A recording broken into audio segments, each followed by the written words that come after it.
All right, check this out. So I did this video last week on pitch class inversion, and I called it the flippening, okay, because whatever. You guys really liked it, and I appreciate it. Some people didn't like it, and I wanted to do a follow-up video to that because I wanted to give some real-life musical examples, tunes that are well-loved that use that phenomenon.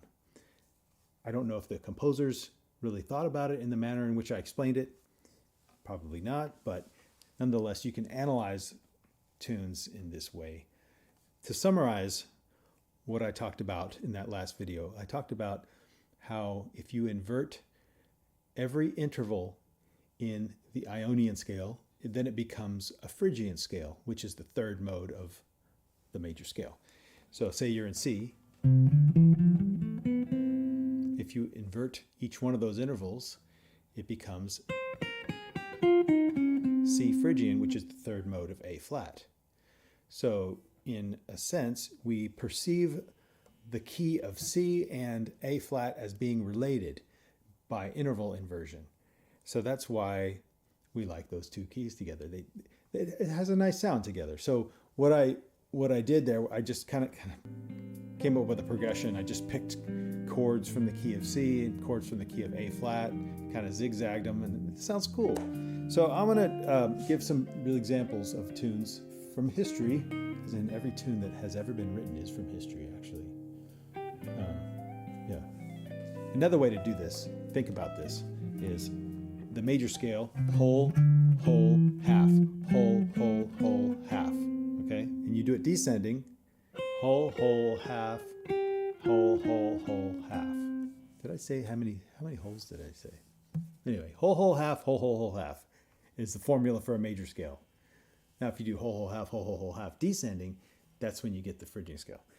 The other way to do it is just take each interval of the major scale. Like you have a second, you have a third, you have a fourth, you have a fifth, you have a sixth, you have a seventh, you have a octave, I guess. Octave inverts to an octave, right? If you do the second, so say I have C and D, and I flip it or invert it. Instead of C, D, I'll do D, C, which is that. And that interval is a flat seventh. So a second inverts to a flat seventh. And if I do a third, major third, so C and E, instead it's going to go E, C. Now that interval is a flat six. Does that make sense? So if you do it to all of them, you'll get the same interval structure as a C Phrygian scale, which is the third mode of A flat. Does that make sense? Can we move on? All right.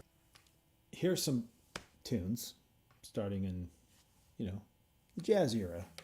I like jazz. You should learn jazz. Okay, so Tad Dameron wrote a tune called Lady Bird. It's a very popular tune amongst jazz musicians. It's in C. Now check out this turnaround. It goes... There's many ways you could do it. If you did it all dominant, so you could do that. But if I want to do the pure pitch class inversion way, it's C major, E flat 7, A flat major, D flat major. Now you can analyze that as a 1 chord in C, and then a 5, 1, 4 in A flat. So if I put, let's see if I can put that stuff in my looper. Just that turnaround part. I read somewhere that Tad Dameron called them switchbacks. That's in Yusef Latif's book.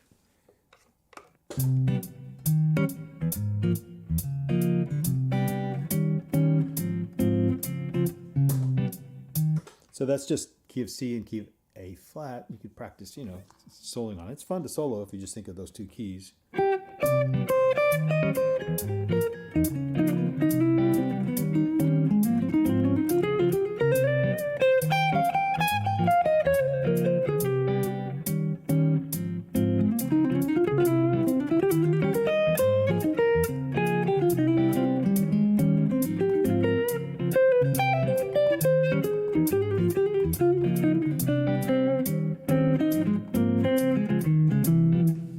Anyway, so another tune is like someone in love. Let's do it in C, right?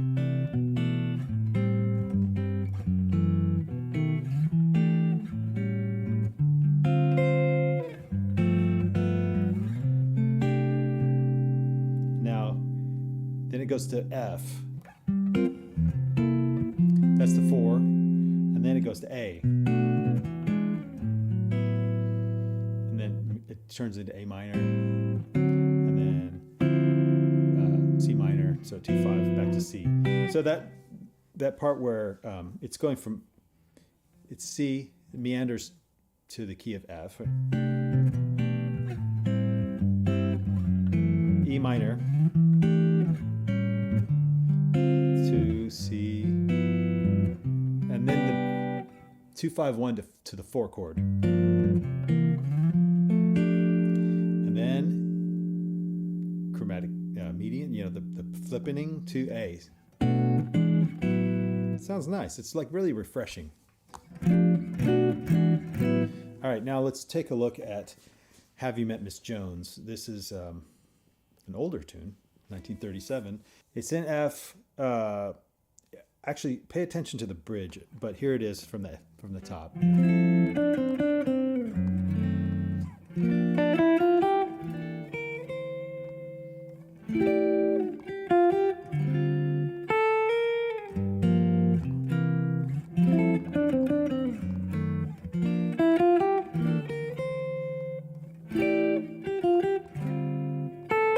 Here we go. So then the bridge starts off in B flat. And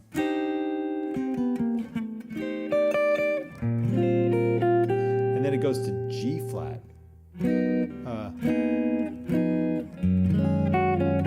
Then to D. Back to G flat. And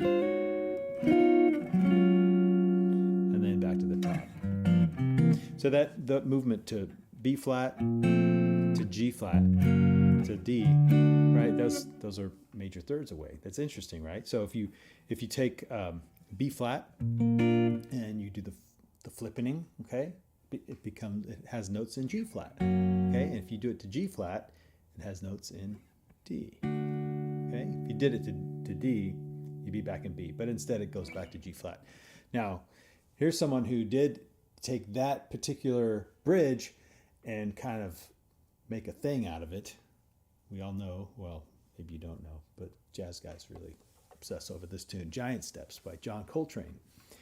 So this time it's in, it's like the bridge of Have You Met Miss Jones, but it's up a half step, it's in B. Now if you flip B, it becomes G. If you flip G, it becomes E flat. If you flip E flat, it becomes B again, right? So this whole tune is just those 3 keys.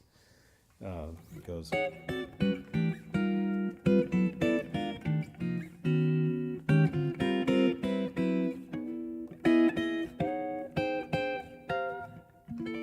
So if I did just the keys, it's kind of fun. Actually, I kind of do a lot of this in my.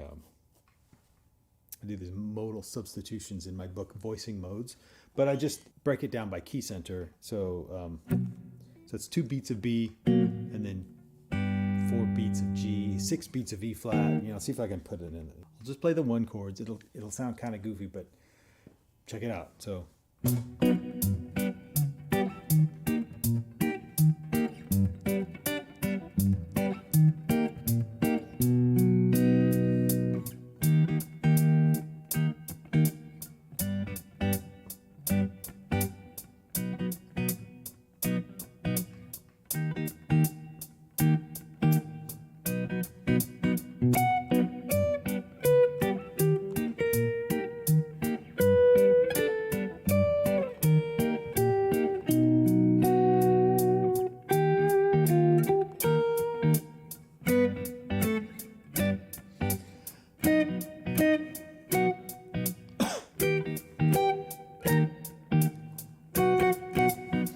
So if I just solo in those keys, just go B to G, E flat. Anyway, I actually like the sound of these chords when it's not played as a flex, like super fast. I'll just play in the right keys. Let's see what it sounds like. All right, I'll record it.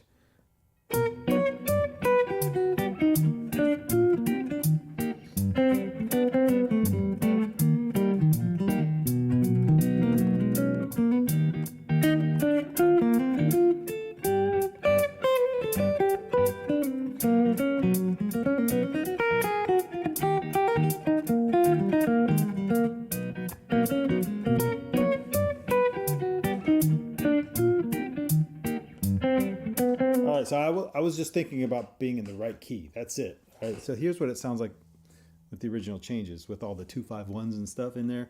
So.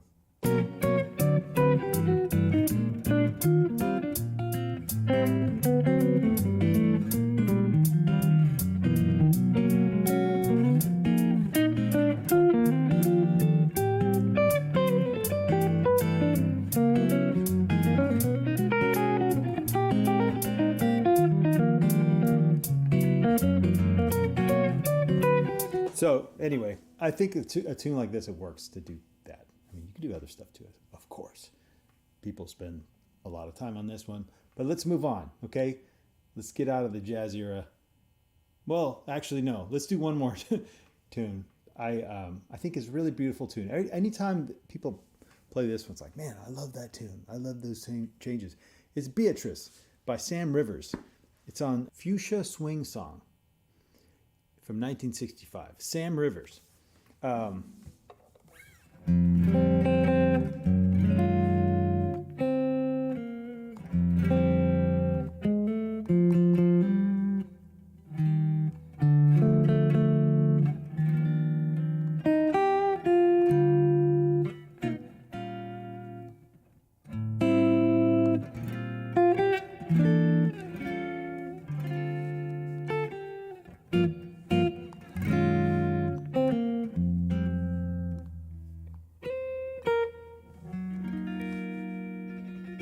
All right, so they're really pretty changes, right? So if I analyze it via the flippening mindset, it's not as mysterious. So you got F, that's F major, and then here's D flat. The flipped F is so D flat. G flat is the 4 chord, so it's basically 1 and then 4, which is that's the 4 of D flat, right? It's the flat 2 of F, but it's the 4 of D flat, the 4 of the flipped F. Does that make sense? And then back to 1, and then now we're in the key of B flat, which is related to it goes to the 4, right? It's not a weird change. You don't have to flip anything to get to the 4 chord. That's a very common key change. And then we've got now check out what it does here. It switches over to B flat minor here. Now you could play both C minor and B flat minor in the key of B flat melodic minor, which is interesting because that's a minor 4 of F. We'll come back to that. So you can think of remember the flipped F? This is too much to think about. Okay, so the inverted F becomes D flat. The relative minor of D flat is B flat minor. So there's your minor 4, right? That's one way to interpret the minor 4. There's a few different ways you can think of the minor 4. It's a really beautiful chord. The minor 4 chord. You know, the minor plagal cadence. Isn't it cool? By the way, you can do anything. We'll come to this borrowed chords mentality. You could borrow anything from B flat melodic minor, and it sounds great to end up back in F. But anyway, let's move on. So it uses this B flat minor sound to get back to the key of F. Now you're going to do this A minor and B flat. That's the 3 chord and the 4 chord. And then you have the relative minor of F resolving to D minor. And then you have the 2 chord of F, and then the 4 chord of D flat, and then the 3 chord, and then the 4 chord. Okay, so there's a lot of like F and D flat. So if I just play the keys like I did on Giant Steps, it's not so mysterious to improvise on. 1, 2, ready, go. F, and then B flat, B flat, B flat again, B flat minor, back to F,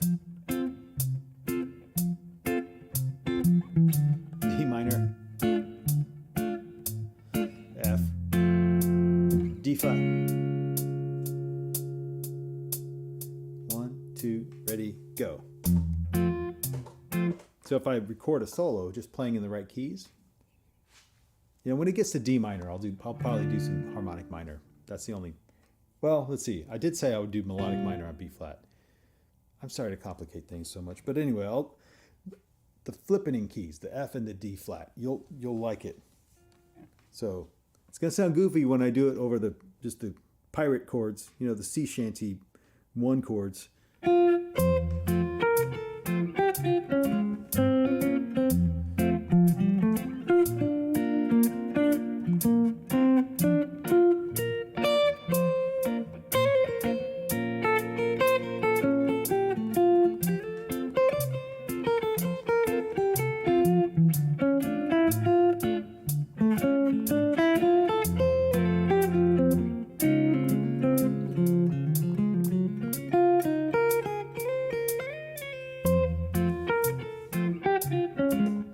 So let's see what it sounds like with the beautiful chords, okay?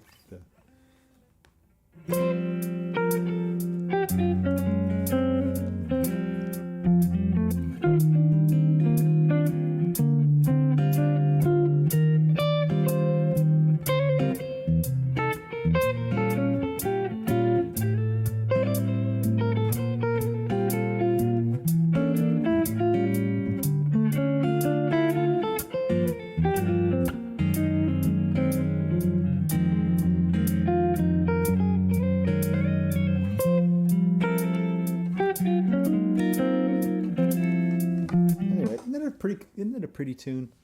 People who play jazz like this tune. Those of you who don't play jazz, does it make you want to play jazz? I think you should play jazz. Jazz is cool. I mean, I didn't like it at first, but anyway, let's move on. All right, so now we're getting into some funk stuff. Herbie Hancock from 1974, from the album Thrust, tune Butterfly. I'll just go ahead and record it.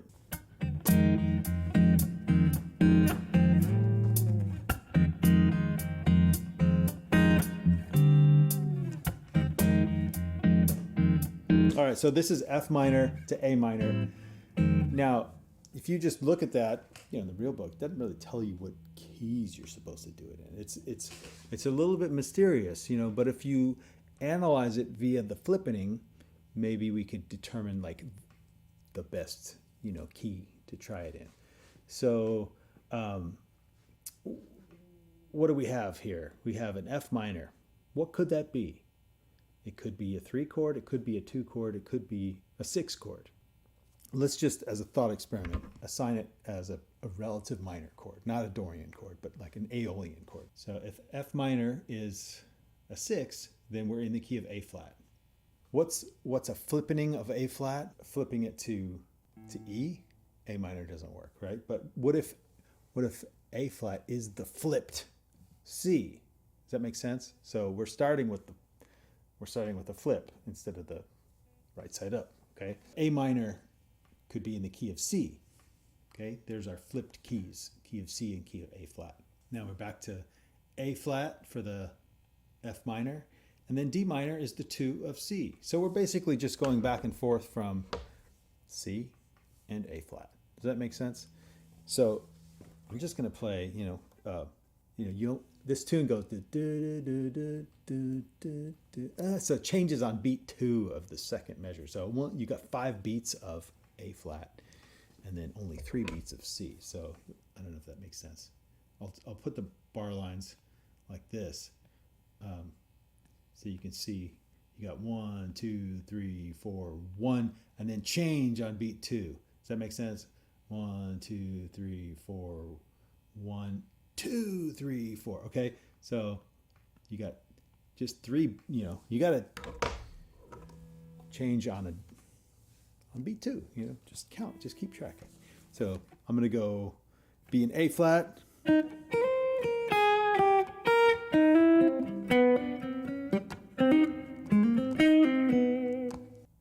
Let's try it.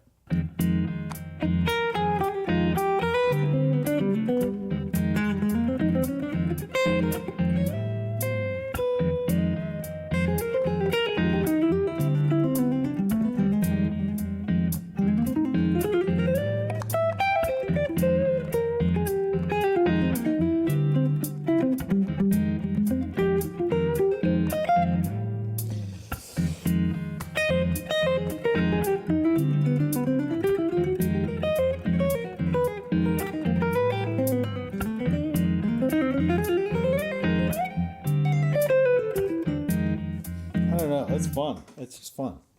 I love playing that. Yeah, A flat and C, right? The flippening.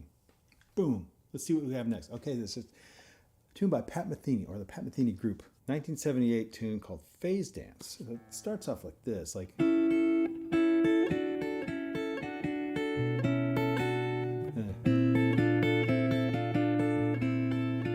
So that's the change. It's like triads over a different bass note. So we got an A triad and a D triad, and then we've got an A minor and a D minor over a B flat. So first it has a B in the bass. Pat Metheny, he could do what he wants, but I'm just like looking at this, like, can I fit it into this flippening mindset so I can determine like my favorite thing to play over it. B minor. There's no sixth in it, so we don't know whether it's Aeolian or Dorian. It has a natural two in it, so it can't be Phrygian. Then this one, that's a clear Lydian chord, so it has to be a 4 chord in the key of F. So what sound makes the most sense relative to F? If I do the flippening to D flat, B minor doesn't make sense. But what if F is the flipped key, right? Now I'm in the key of A, right? So does that make sense? So if F was the flipped key of A, then B minor makes sense as a Dorian. So I'm in the key of A for this one.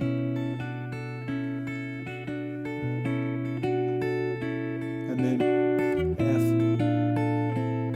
F. Do you like that change? I love that change. I love the sound of these key changes moving in thirds. I think that's why you're still watching this video, because you like those sounds too, and you want to figure out what to do over them. So let's...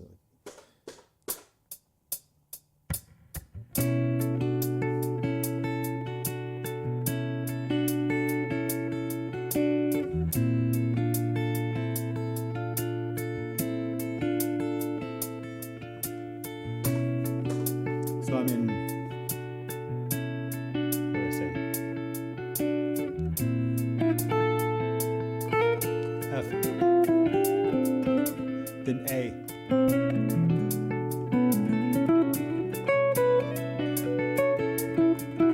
And then F.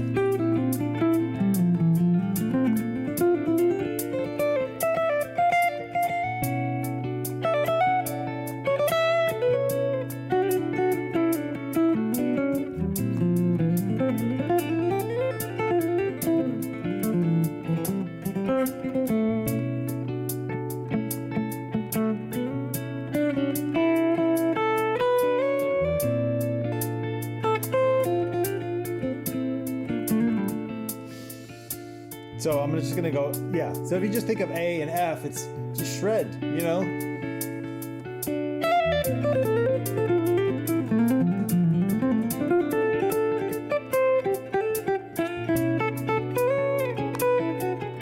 if I do that, it's my best Pat Metheny impression. I don't have enough hair, but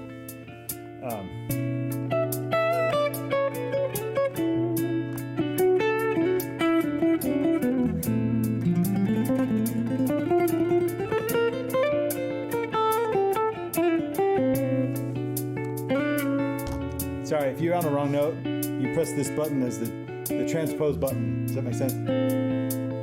So if I'm here, check it out. You hear that? You guys have one of those buttons?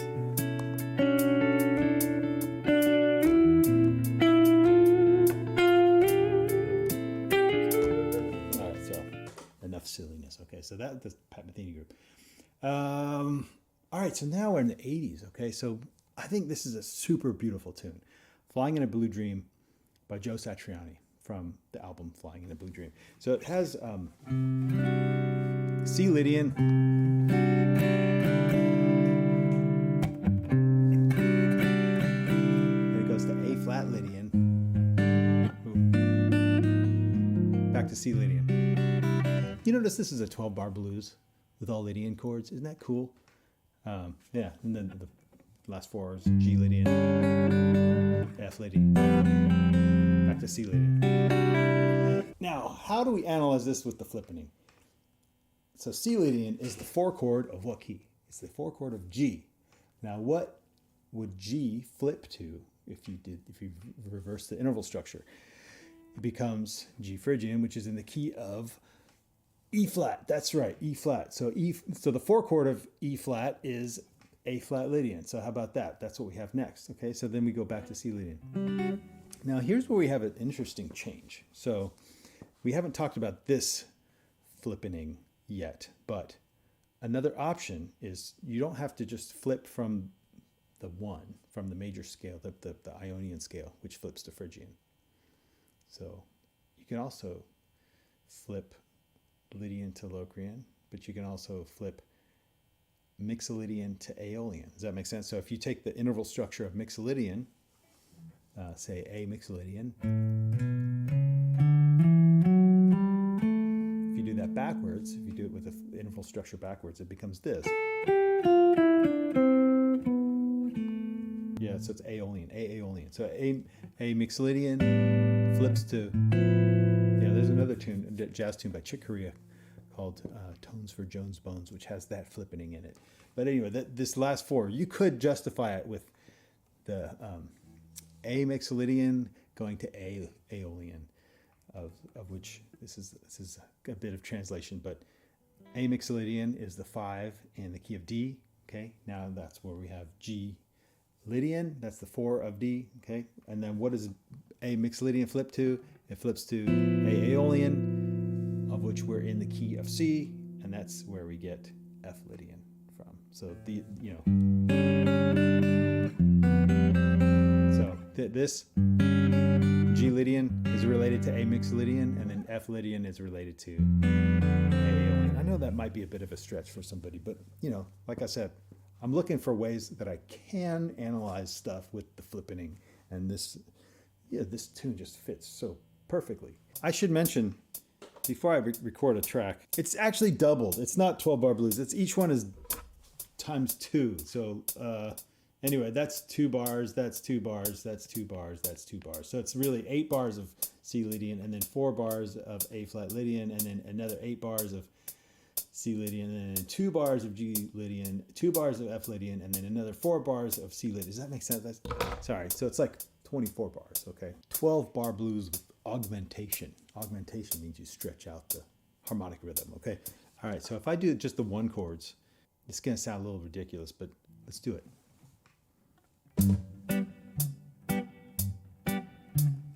3, 4, 5, 6, 7, 8, 2, 3, 4.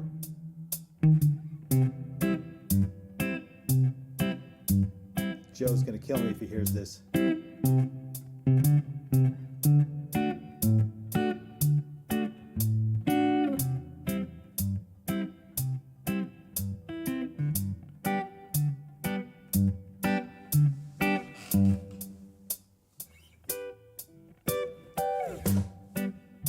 All right, so if I take a solo on that, I'll just be in the key of G and then the key of E flat. All right, let's try it. So if I solo on that, ridiculousness. So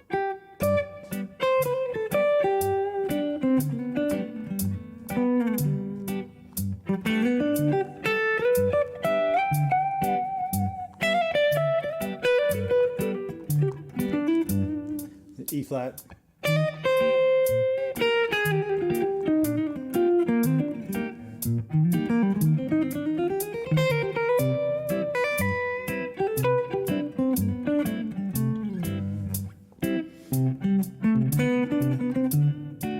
D, C,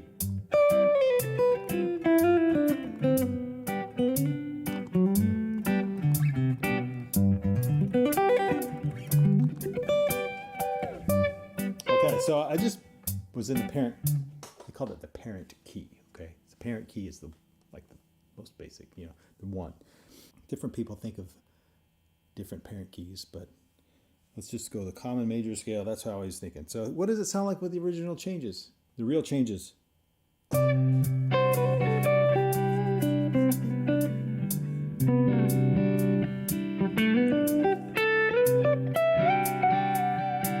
Doesn't sound as corny, but I'm playing the right notes, okay?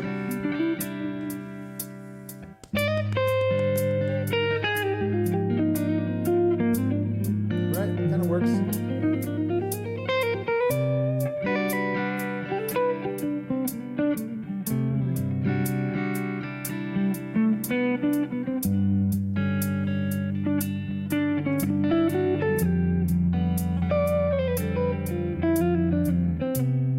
Okay, let's move on.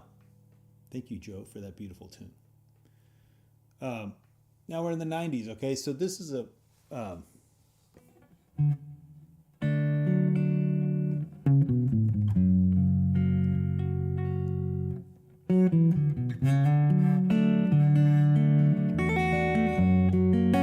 messing it up, but anyway, it's just two chords, D and F sharp. That, you know, it's funny. It's like that whole intro is just those two chords. And this song was super famous. So what is it about those two chords that is so compelling? In my opinion, it's because of the flippening. It just sounds so cool. Okay? They're convincing to our, those two keys are related, like I said, by the flippening. So anyway, I'm not going to solo on that. You can try that. All right, now this is an interesting tune. This is Everything in Its Right Place by Radiohead from the album Kid A in the year 2000. Okay, now we're in present century, I guess. Is it? Anyway.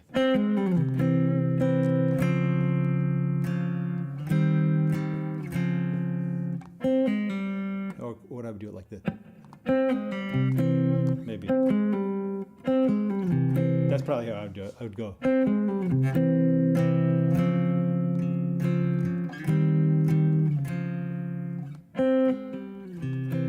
It's funny, again, like the other tune we just did. It's just these chords for a very long time. And why are these so compelling? And I think it's because of the flippening. So we have key of C, and then we have a 4 chord in the key of A flat. So it does that C to A flat thing, you know. So you could approach this just like, just the two keys. I actually think that these writers, Johnny Greenwood and et al., are very sophisticated writers harmonically, and I have some more to say about that on the next page. But if we just do the key center approach, C and A flat.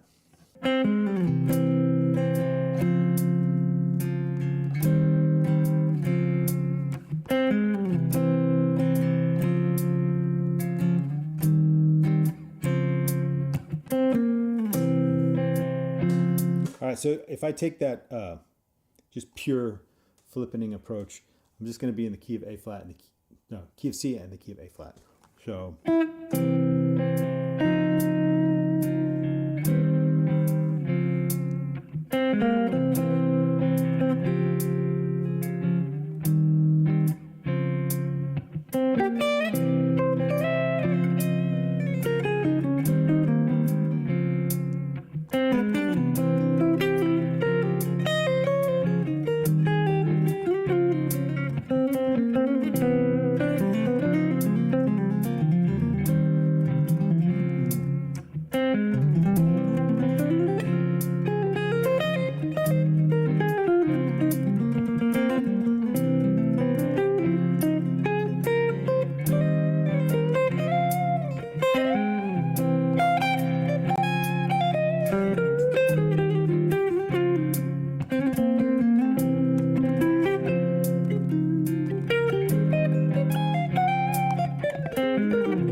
So it's a little different than just going from C major to C minor. That would be the one approach. But I think the flippening gives a better description on why that progression is so compelling. This is not as compelling as this. Okay? Does that make sense? I want to talk about another element of like maybe this thing. When you hear it back and forth, you start to put these two sounds in a blender. Now, if you did the whole C major scale and the whole A flat major or C Phrygian, if you put it all together like this, it becomes a 11 note scale. It becomes kind of a mess, actually. Like it's like almost a chromatic scale. Just missing the tritone.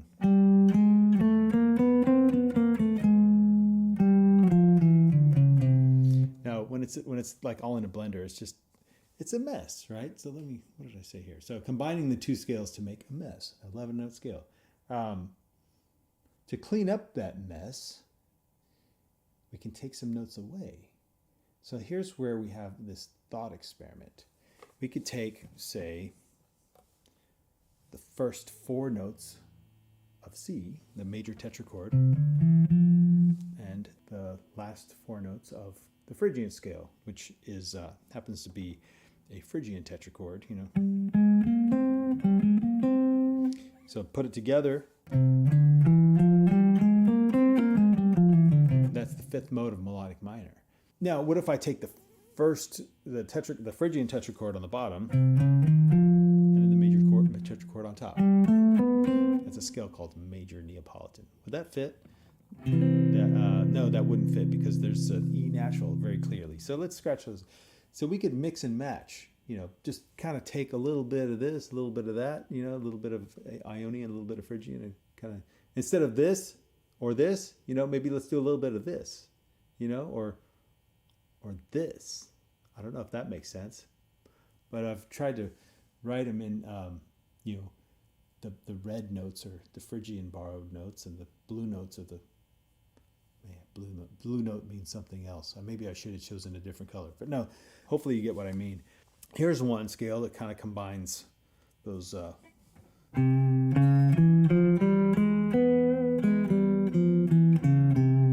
that's a double harmonic major, also known as the 5th mode of Hungarian minor. What would that sound like over this?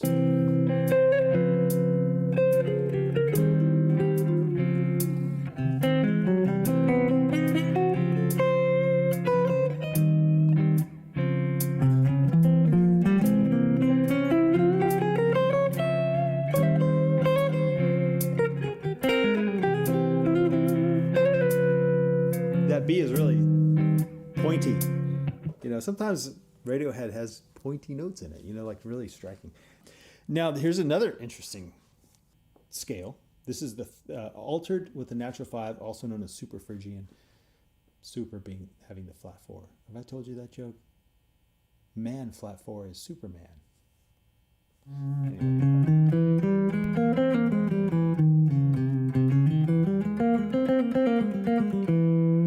This scale kind of does fit that progression. So this is the 3rd mode of A flat harmonic major. I've got some cool licks in harmonic major. You can do, you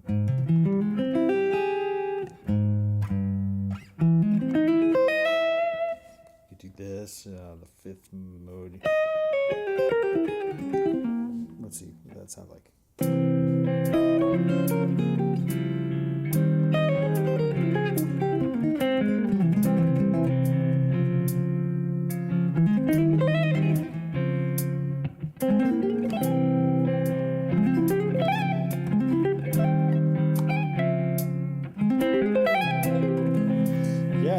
That sounds cool. I like that, if I may say so myself. So that's harmonic major. I always thought that was a really interesting sound. I just didn't think I needed to commit that to memory because when I first heard about harmonic major, I thought it was just so academic and like, oh, it's super schooly. But I like the sound. Anyway, so I thought I'd learn some licks in that. And there's Phrygian dominant, you know, the fifth mode of harmonic minor. That sounds kind of cool. Let's see what it sounds like against this.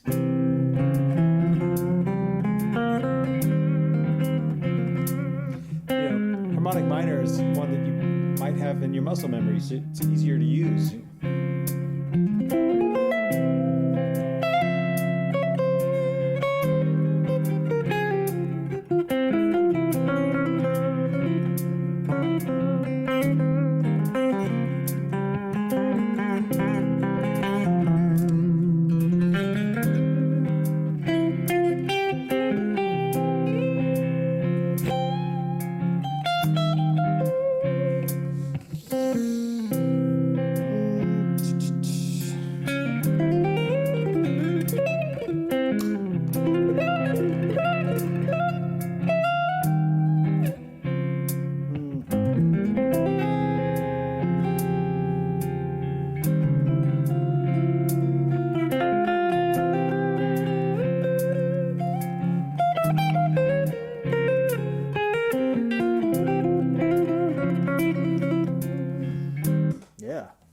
And then there's Mixolydian flat 2. What would that sound like? I don't think it would work with this sound. Maybe it would, but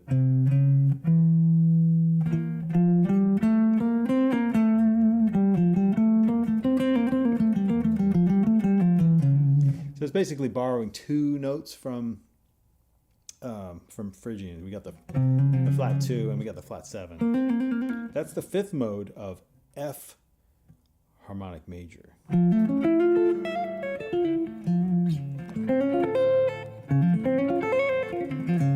don't know if that'll work on against this maybe.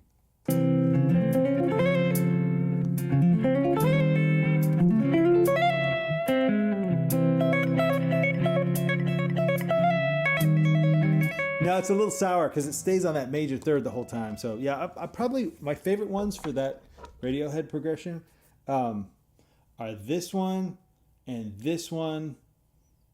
Did double harmonic sound okay? I can't remember. Let me try that again. So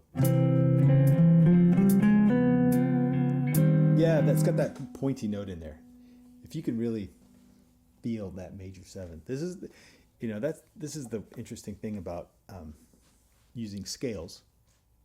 It's not a really good beginner tactic. Well, I should say the beginner uses scales, and then the intermediate player thinks of chord tones, and then the advanced player uses ears, guided by, you can think of chord shapes or scale shapes, but your ears are the guide. Does that make sense?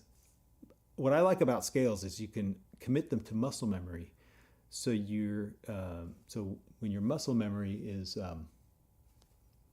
developed in many different tonalities, you don't have to think about the notes you're playing so much, and it opens up your conscious thought to listening, which is what you want to be doing. Okay. Yeah. Okay, bye. Fuchsia swing song. Fuchsia. It's fuchsia. Fuchsia. I'm good at fuchsia. I had to practice fuchsia.